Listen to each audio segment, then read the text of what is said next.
Now we're stepping into 2025. You must be wondering how Singapore compares to the rest of the world when it comes to being the choice location for expanding your business and enterprise too.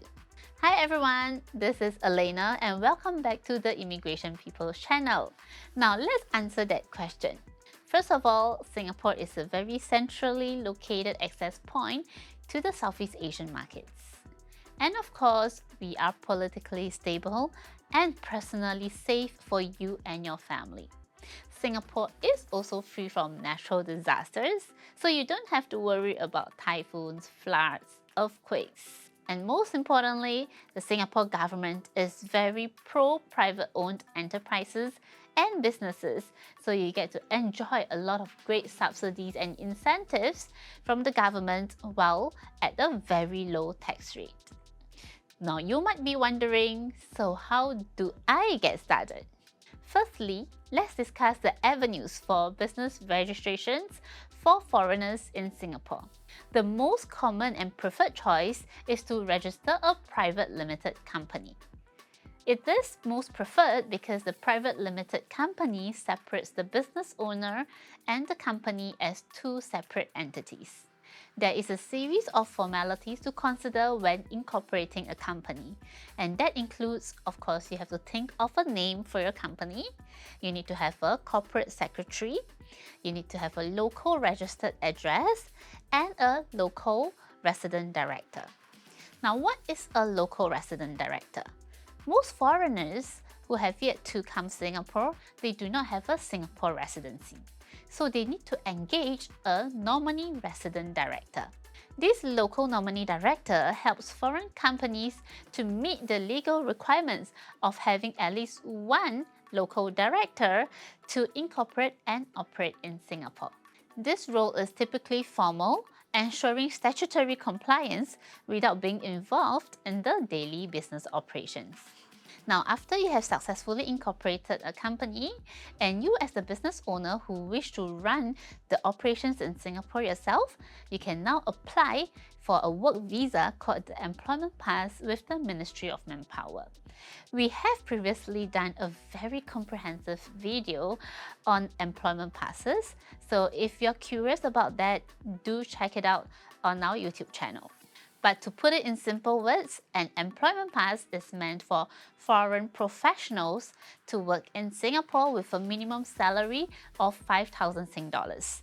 Of course, this 5,000 Sing dollars is also dependent on your credentials such as your age, your nationality, your qualifications, and your total years of work experience. So for certain individuals, they may need 8,000 or 10,000 base salary in order to qualify for an employment pass. Now, to apply for an employment pass, you can submit the application directly through MOM's online portal or engage an employment agency to assist you with the application. Assuming that you have gotten your employment pass approved, you can now proceed to activate your employment pass in Singapore in order to work legally here. Now you have become a resident of Singapore, you can choose to terminate the services of a nominee director and have yourself placed as the local director in your company. Now, the Entrepreneur Pass is designed for very specific groups of people, such as the innovative technology-focused ventures or the R&D intensive enterprises. If you are from these sectors, you must also meet at least one of the following 6 criteria.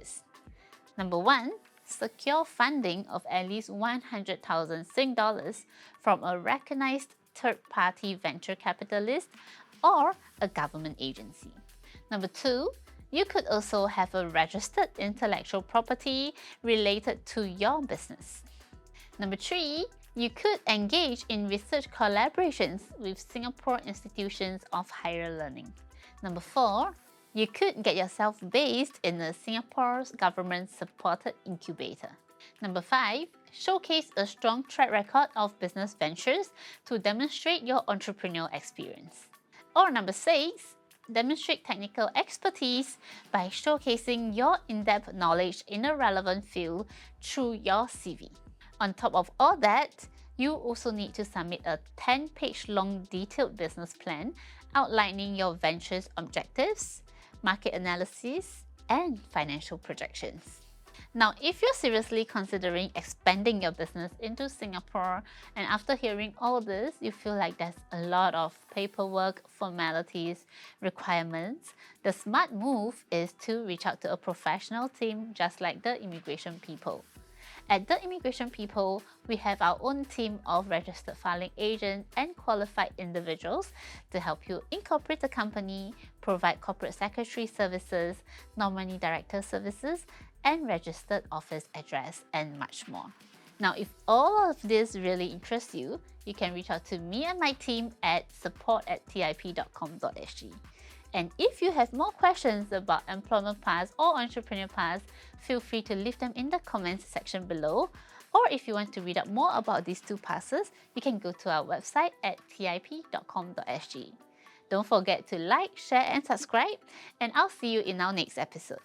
Bye!